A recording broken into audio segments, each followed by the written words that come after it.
Held today, the elections will be held in colleges as well to elect the members of the Central Council. The voting process will start at 8:30 and end at 7:30 in the evening. Now, students in both the campuses would vote to elect the representative for the academic year 2018-19. And students who will visit the respective colleges to cast their vote must carry their identity card. No student will be allowed to enter the premises without their ID card. The results will be declared on Thursday, the 13th of September.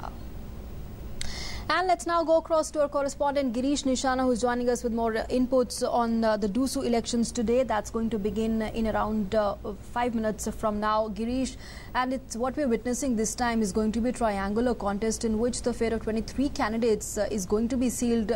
Just take us through as to how the Delhi University and over 1 lakh students who are going to be casting their vote are all preparing for the big day of elections today. देखिए Nancy, आज DUSU election का मतदान का दिन है। युवाओं में खासा उत्साह देखने को मिलता है और अब से कुछ ही देर के अंदर दिल्ली विश्वविद्यालय के लिए मतदान आरंभ हो जाएगा।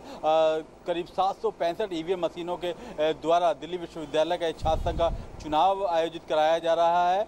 इस बार कुल 23 जो उम्मीदवार हैं वो चुनावी मैदान में हैं। अगर अध्यक्ष, उपाध्यक्ष और संयुक्त सचिव पद की बात की जाए तो यहाँ पर 5-5 उम्मीदवार चुनावी मैदान में डटे हैं, जबकि सचिव पद पर सबसे ज़्यादा उम्मीदवार हैं। कुल 8 उम्मीदवार चुनावी मैदान में हैं। मैं अपने कैमरा सहयोगी दुबे से कहूँगा कि वे दृश्य दिखाएं। आप यहाँ देख सकते हैं किस तरह से जो छात्र हैं उनमें उत्साह देखने को मिल रहा है और जो है 8:30 बजे अब से वोटिंग आरंभ हो जाएगी और लोग जो है, जो छात्र हैं वो अपनी बारी का इंतजार कर रहे हैं कि उनको जब मौका मिलेगा दिल्ली विश्वविद्यालय छात्र संघ चुनाव के अंदर वो अपना मन पसंद का जो उम्मीदवार है उसको चुन सकेंगे। और 8:30 बजे से लेकर दोपहर 1 बजे तक ये मतदान चलेगा पहली पारी के अंदर। और अगर सांध्य की बात की जाए, जो सांध्य कॉलेज हैं उनके अंदर दोपहर को 3 बजे से लेकर शाम को 7:30 बजे तक मतदान आयोजित किया जाएगा।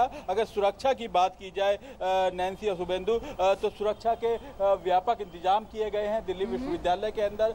दिल्ली पुलिस के जवान जगह जगह तैनात किए गए हैं। अगर ये कहा जाए कि नॉर्थ कैंपस आज एक तरह से छावनी के अंदर तब्दील हो रखा है तो गलत नहीं होगा, क्योंकि डूसू का चुनाव है, 23 उम्मीदवार हैं, हर कोई अपना जो बल दिखाना चाहता है। तो काफी संख्या में ऐसे में कोई अप्रिय घटना ना घटे, कोई शांतिपूर्ण ढंग से चुनाव हो सके, इसके लिए डीयू प्रशासन ने पुख्ता इंतजाम किए हुए हैं। Girish, also take us through the issues that are going to dominate this year's DUSU elections, and to what extent are they reflection of national politics, considering that all the major parties also have associations with national parties?